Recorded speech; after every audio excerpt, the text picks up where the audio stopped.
I had been told that you had proposed to Amanda, and she said yes. Yeah.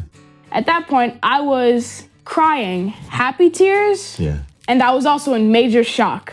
First off, let's start with Mom. I love her. She's amazing. She's my mom. She's someone that I've seen forever in my eyes. Inside and out. Yeah, pretty much. Oh, wow. Hey, this is Chaz, and welcome to my world from my living room.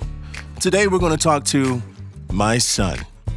We're going to talk about what he really thinks about his parents and how he feels about living in two homes, some of his favorite hobbies, and much more. So, sit back, relax, and welcome to my world from my living room.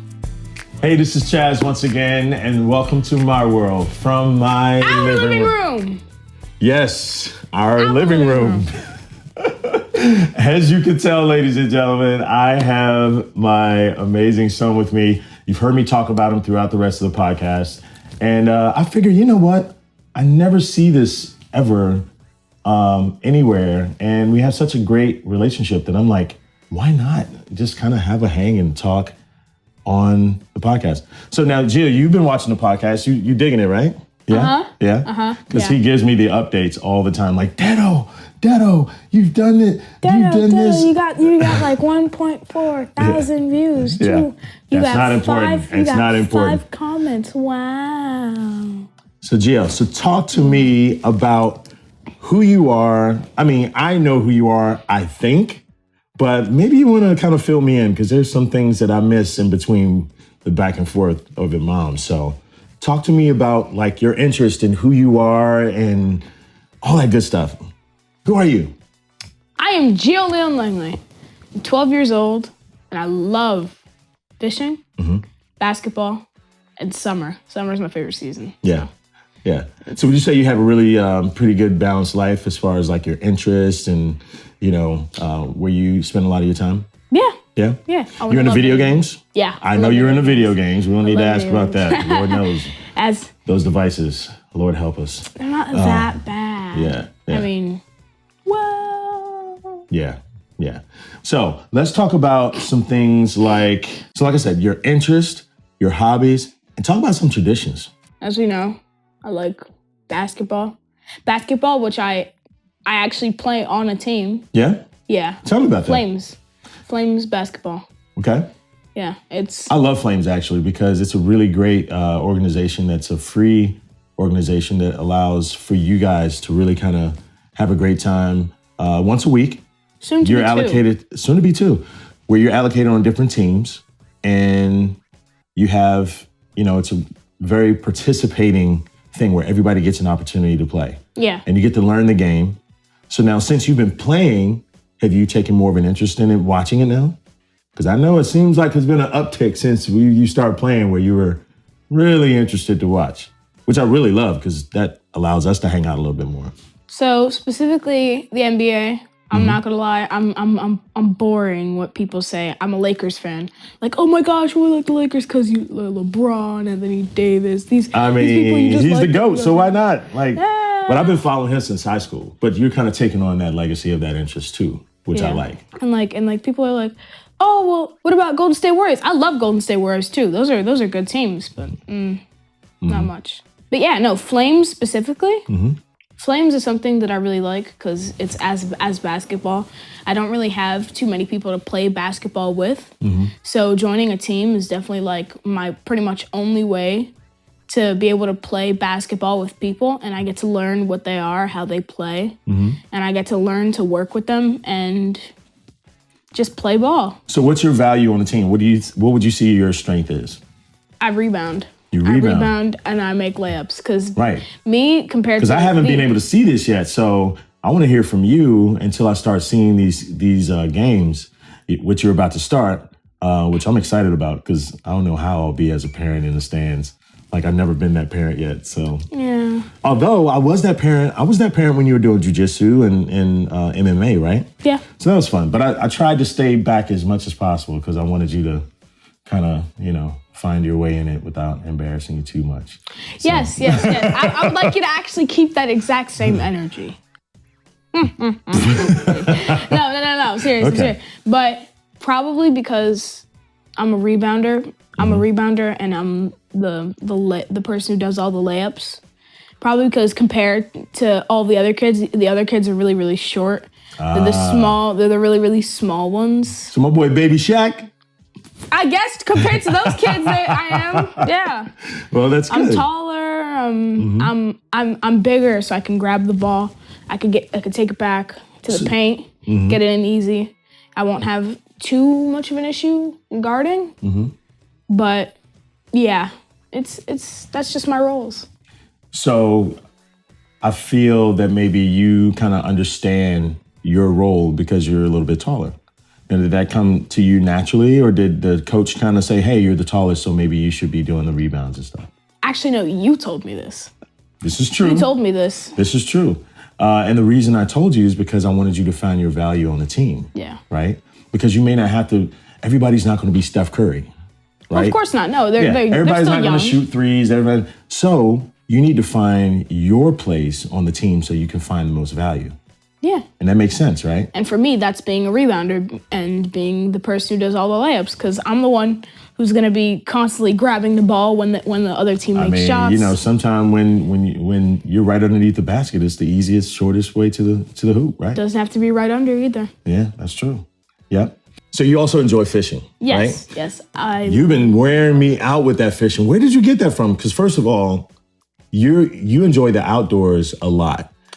Yes. But you live in Brooklyn, so I don't get it. You're a city boy with a country heart. Is that a good assessment? I will get to the reasoning for that in a second. Okay, well. But I'll first I want to talk about more of the fishing part. Okay. For reasons, and then we can jump into the city boy, but he loves. Oh, okay. I mean, hey, you're running this interview, so I mean, who am I? City boy, but he loves the countryside. You know.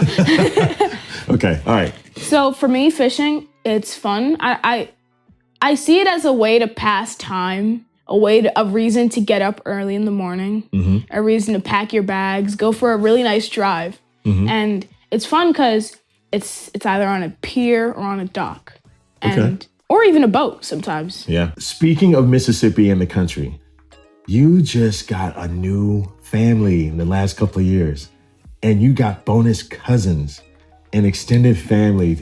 Yo, I bet this definitely adds to your whole country thing. Tell me about how you feel, first and foremost, about me and Amanda, and then extend that to your new family. Well, first off, for you and Amanda, this is the main reason why I actually even have a family in Mississippi. That's true. Because this is Amanda's side of her family. Right. Which is now my family, because you two, not too recently, but 2 years ago, I know, got married. Yes. And that was like a little collection, a little puzzle piece that got added to the equation. So what'd you think when I told you that we were getting married? And I just asked a question, and it was like a whole thing in Mississippi. How was that? This is actually really, really funny and sad at the same time, because I was chilling in my cousin's room, Kanan, with my other cousin, Gideon. And we're sitting and we're watching YouTube and we're just playing games. And I'm hearing loud screaming coming from the adults who are playing. This is very funny. A game. But this is a drinking game. So it's like cards that you have to do it's cards that you have to do. You do them or you drink. Oh, yeah. Yeah, no, I actually read the description of the game. It was actually really funny. But I hear loud screaming and I'm walking outside. And before I could walk outside, actually, I didn't see what had happened. I had been told by my Uncle Joe, that you had proposed to Amanda, and she said yes. Yeah. So at that point, I was crying happy tears. Yeah. And I was also in major shock. Crazy shock. Yeah, because I was wondering. I was in so much shock that the reason why you didn't see me, because I had decided to go up in my bunk bed and fall asleep. I pretty much got knocked out because of how in shock I was. I fell asleep. By the way, this was really late at night. This was like 11 o'clock. It was 11 o'clock. I was so tired, crying happy tears and shocked all at the same time that I fell asleep and pretty much almost forgot that you guys even got married when I woke up. We weren't married. When you guys got engaged. Right. When I woke up the next morning, I was like, oh no, wait. Like, this is real. Yeah. So now, this is your new family now. Yeah. So tell me how you felt as it relates to now you're starting to call people uncles and cousins, and you're playing, like, what are some of the activities that you and the boys and Theo and the girls y'all played? Theo is my cousin. Yeah, of course, absolutely. So tell me about your new family and how you look forward to seeing them again. Yeah, absolutely.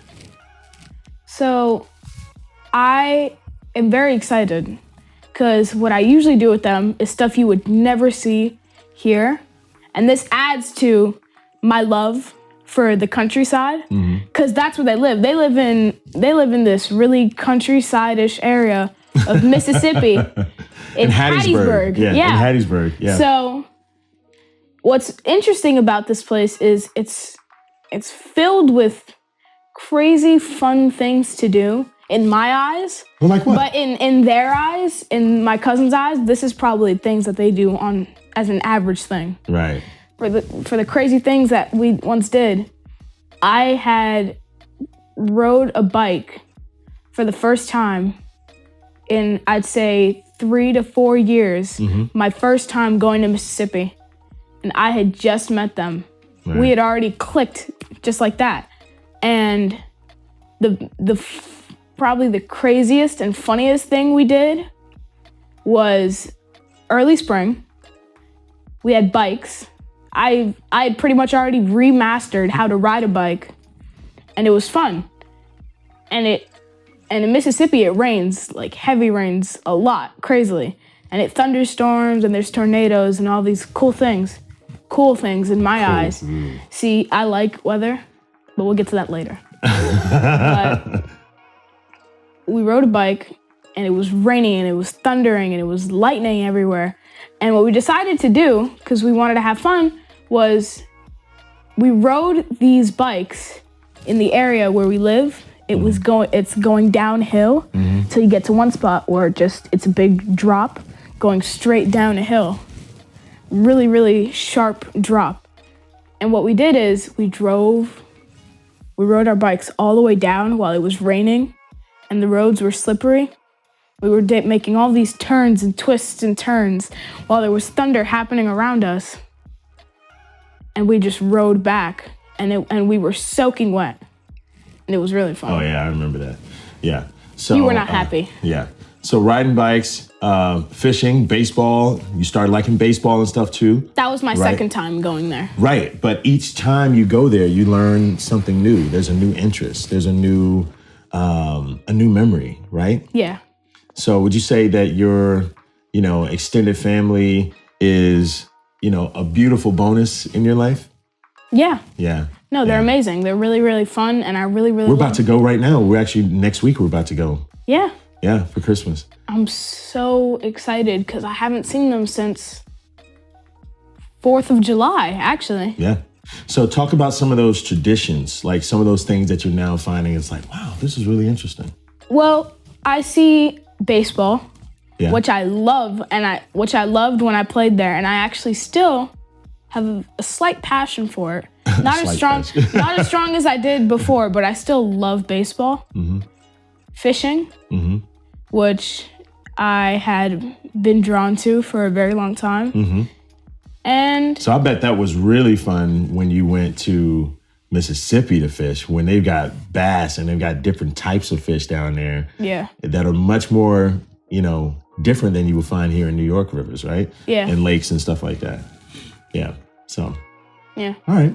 Cool. So Gio, tell me about this, because this is an enigma to me. Because as me and Mom raised you, we're in Brooklyn, New York, right? But for some reason, you have this kind of almost like a beacon, like a homing pigeon of like the country. Tell me about that. Like, that's really, really interesting. Where did you get that like country boy heart? Because no matter where we go, you always gravitate to nature. And I love that about you. But it's interesting as to why you gravitate towards that. I mean, for me, the country is my special place ever since Shelter Island, which I've been vacationing since I was 1 year old, to be honest. Probably earlier than that, because I had you sleeping on my chest at some point. Yeah. No, it was amazing. Until I was 7, I've been going to this place called Shelter Island, which has been where I started my love for the countryside. Because I feel as when I'm there, or when I was there, it was a really, really safe place where I could do what I want, compared to the city, where it's all crowded and all these people, and you can't really do much there. You worry about crossing the street, yeah, and stuff like that. Yeah, there's a lot of obstacles and things like that. So would you say it's somewhat of like a serenity, somewhere you can just kind of be carefree? Yeah, pretty much. Yeah. Yeah, it feels as where I'm in a safe place, where wherever I go in that area, I'm gonna be safe. Yeah. I'm gonna like I embrace where I am, and it feels special to me, you know? Yeah, that's cool. I'm gonna say this from your dad perspective. Of course, I'm your dad. That you lovingly and affectionately call me Dedo, which I appreciate that from birth. Thank you for that name. I think I'm the only one in the world. Correct me if I'm wrong in the comments. Yeah, Dedo, D-E-D-O. Yeah, right? And then how you spell it? If you forgot how to spell it, I was gonna be like, no, it's D-E-D-O. Okay, so I must say that you, and I talk about this in my other podcasts, as you know, but I would say that you're a very well-balanced kid, because you are at mom's house for half the time, and you're at my house half the time. And I must say, you do a great job in navigating both houses. So tell me how you feel, kind of going between the houses, and how did you start feeling when you initially started, and how do you feel right now? I don't know. It's kind of mixed to say how I feel about this, because I see it as, okay, it's just a regular thing now, because of how long we've been doing it. It's been a back and forth thing, so I haven't really paid much attention to how it's affected me. But I know that I see it as, okay, it's just 1 week there, 1 week here, 1 week there, 1 week here, and it's just a constant back and forth. Sometimes I get pulled out of one's week to go on vacation or to have fun, but I see it to be a normal lifestyle thing. Yeah. I feel like I know there are kids out there who have still both their parents who live in one household together. But for me, because they see it as normal things, right? But I see my life and how I live in two houses to be a normal thing. I see it more as a blessing, because I mean, I live in two houses. Right. What more could you ask for? Yeah. It's amazing. And Mom and I, we do a pretty good job at, really balancing and making sure we create healthy boundaries and stuff like that, right? Yeah, of course. To make sure that, when you're over there, I don't call or bother you too much, and she doesn't for over here. Initially, when she first started, she would call a lot, right? Yeah. But, I think we both just kind of found our way, right? Yeah. But we want to make sure at the end of the day that you're good. So I want to hear, from you, how did you feel initially? And I know it's normal now, and I love the fact that it feels normal, because we want to make sure it was a smooth transition and make sure that you felt the best as you possibly could in this situation. You know what I mean? Yeah. So tell me about your day-to-day. What does your day-to-day look like? Tell me a day in the life at Mom's house and a day of life in my house. Well, would you like to hear the summer version, or would you like to hear the full-blown school version? Give me both. Give me a snippet of both. A snippet of both. It's fun. Yeah. So I'll start off I'll just do a regular Monday for each sides, and then I'll do a regular. Sure, absolutely. So for summer, it's wake up. It's the same thing for both of them. I wake up and I play video games. This is the one thing that I'm heavily told not to wake up early in the morning to do, but it's fine, it's fun. You're gonna stop a children's happiness, but same thing happens for both houses though. I wake up, I eat games. Probably forget about eat breakfast. games. I eat games. Yeah, see that. You pretty much eat games. I pretty much eat all the games that I play. I pretty much forget to eat food 50% of the mornings because of playing video games and Roblox and all these games. But there's one thing that's different. Oh, okay. For Dedo's house. Okay. For Dedo's house. It's a heavy tradition, which is what I see as a tradition now. But every Saturday, I will make homemade pancakes. Yes. And On the pan, flipping amazing them. too. Yeah. And I hope so. I see them as amazing. Yeah. But I make pancakes and like a full-blown breakfast. So when you wake up, it's like there's eggs, there's bacon, and there's pancakes on the table ready. Yep, I appreciate that. That's a beautiful thing. So you love cooking, so you don't get to cook over at mom's? No, not really, because I'm not trusted to make a mess. The mess factor. Yes, because... Okay, it's not to burn the house down, it's the mess part. Oh, yes, no. The mess is... Okay. Yeah. That's okay. Well, you grow into it, and you'll slowly kind of, you got to gain that trust by not making so many mess. You can't make so many mess, that's why. So, give me a day in the life for school. For school? It's miserable. I wake up every morning. I see it everywhere. It's so bad. Oh, the drama. No, I'm kidding. I wake up miserable at 6 a.m. and I get up. It's actually really difficult for me to get up most of the time. You go to sleep 9:30 and then you have trouble waking up at 6 to 5:30, 5:30 to 6, sometimes 5:30 if I want to really be ahead of schedule. But this is for both houses. So it's the same thing. I pretty much never eat breakfast. There's some times where if I wake up at 5:30, I have time. I could chill, sit at the table, get some water, really wake up rather than rushing, which is what most of the time I do when I'm waking up for school. So tell me about school. I go to a gifted and talented school called Mark Twain. We love Mark Twain. Mark Twain is amazing. I love the way that they have that individualized attention for students, and Gio has kind of carved his way into some of these teachers' hearts. But we won't let that be the thing that lets me think pass. He's too cool for school. Literally too cool for school. Yeah. Nah, parents can't say that. That's kids' thing. Come on, man. So Mark Twain, we love Mark Twain. Congratulations, by the way, because I know it's a very difficult school to get into. Recently been listed as the third best school in New York State. Yes, it has been. Yeah. So congratulations on that.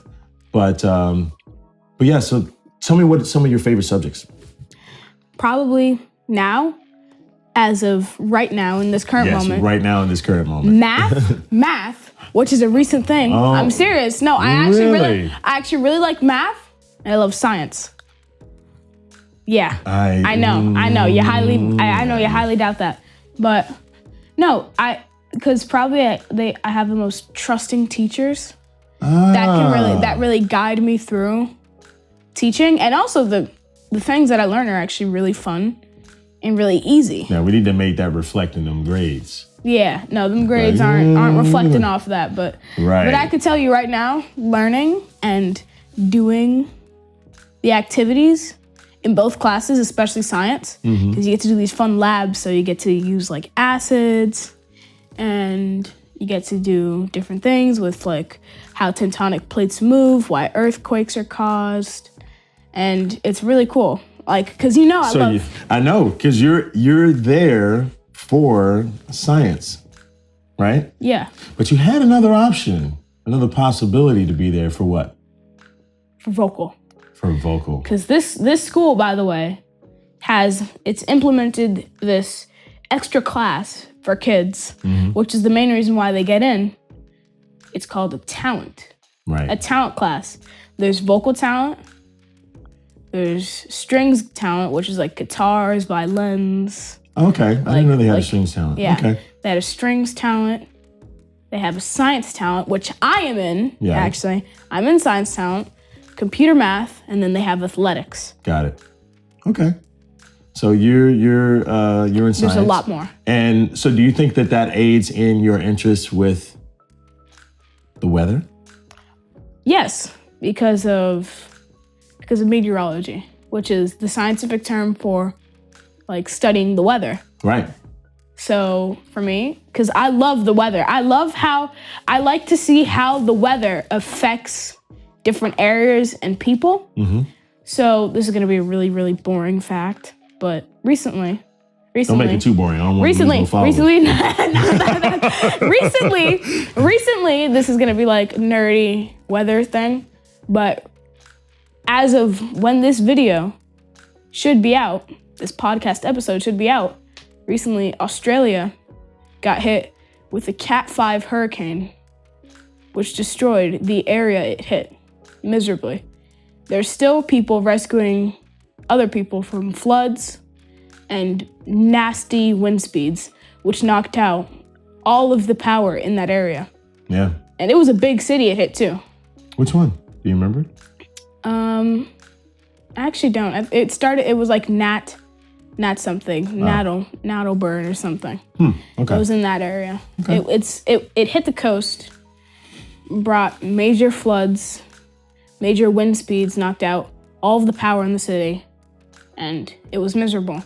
But what I like to see is what that storm did, which is what they call a tropical cyclone, or most likely known as a hurricane, which hit and destroyed everything. But what's interesting about hurricanes, which is what I like about the weather, which is why I like science talent so much, is how the hurricane grew and slowly began to become faster and start to go closer to Australia, right? Because most hurricanes can either swerve one way or they go straight.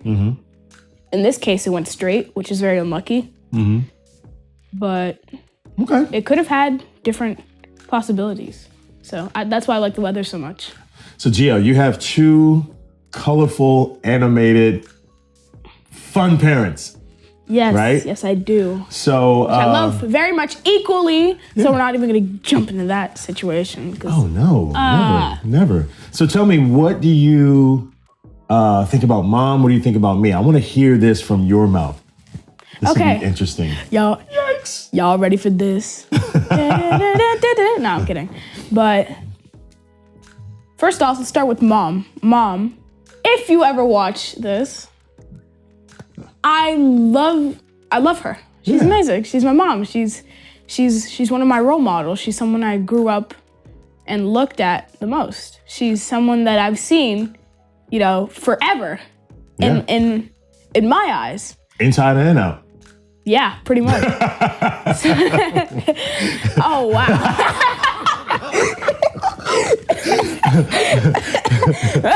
No, I'm kidding. No. But, no, she's a... Okay. I love... All right. Okay, we got this. I love Mom very much. She's amazing. She runs an entire daycare, which I actually grew up learning in. Yeah. Which is what started my education system. She started my education system. Usually I would sign up for a daycare and I would go to all these things, but I actually just pretty much self-enrolled into her daycare. Yeah. She taught me for 3 years. Yeah. And then I moved to an elementary school, which wasn't that fun, but mainly Mom, right? Yeah. Mom is she's very colorful. She likes to party. She's really fun. I love her. She's sweet. She's nice. Where's Mom from? Mom's from Georgia.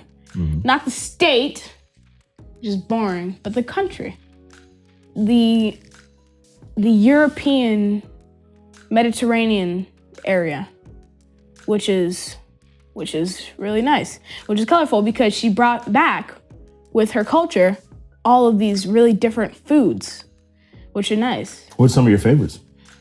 It's a cheese bread dish called hachapuri and lobiani, which is bread and beans, which are really nice. Yeah. Yeah, I love that too. It's actually really, really yummy. Yeah. And hinkali. Hinkali, which is like Georgian. Don't hate me for this. Dumplings. Georgian versions of dumplings with meat and dough on the outside. And it's not fried. They're not like put on a pan or anything. They're boiled. So that's really nice. Yeah. So what about mom?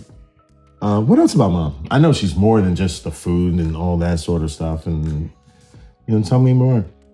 Mom can sometimes be really stern, but in the end, I love her and she loves me very much. And you're getting a lot tall. You're taller than her now. Oh, right? I've officially reached over her. Oh, I'm so excited. She likes to bring you down whenever you start getting a little... especially when I start taking those photos. She's like, get. I'm like, Yes. So now let's talk about you. And yeah, you've been a very, very nice daddo to me. A very, very good daddo. And I love you. I love you too, buddy. So, think I'm doing a pretty good job? Yeah. Yeah? All right, well, that's all that matters at the end of the day. Now, I hope that this podcast serves to being somewhat of a legacy for you, because when I talk about this podcast, I think about, yes, we're in a very prime time of like what podcasts are supposed to be and everything. But at the end of the day, what I really want to do is be inspiring to you and having this be something you could look back on, one day and go, oh yeah, this is a time where my dad did a podcast. And he told about everything that he was about how he raised me, different creative pursuits, different things like that. So I hope that this serves as that. And you being a part of it is probably the most special thing that I could possibly ask for. So I appreciate you doing this. I know it's not really easy, you feel like you're on camera and this is, but I think you did a really bang up job. You did a great job. Thank you. So thanks for being on my pod. I appreciate you for bringing me on your pod. So now you can see that, when this is released, then you can actually see that part of it. And you'll be like, oh, Daddo, our episode is doing X, Y, and Z. Da, da, da, da, da, da. I'm going to ask one final question. You ready? Yeah. It's $1 million question. I don't know.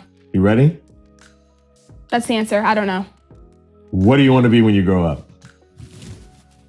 Actually. A basketball player and a side job fisherman. Yeah? This is really, really funny because I love basketball and I would hopefully have dreams of getting to the NBA, but a lot of kids have that. So it's a very, very, very, very tough I hear thing. only a very single digits of athletes that want to do basketball rarely get in. Yeah. So you got to really put in that work, man. Yeah. And I'll be here to help you every step of the way, to help, get your skills up, to make sure you're in front of the right people to have that opportunity. But it all starts with you. So at the end of the day, it takes hard work. Yeah. And something that you really, really have to invest in yourself to be able to fully, fully see that dream realized. So, got it? Yeah. All right. Well, ladies and gentlemen, this has been the podcast of my life, to be able to share this moment and this couch in our living room. Our living room. Yeah, that's right. It's ours. He said it. It was ours. Our living room. We love you. Yes. So without further ado, I want to thank each and every one of you guys for following, subscribing, everything like that. And yeah, I'll see you on the next one. Bye. Ciao.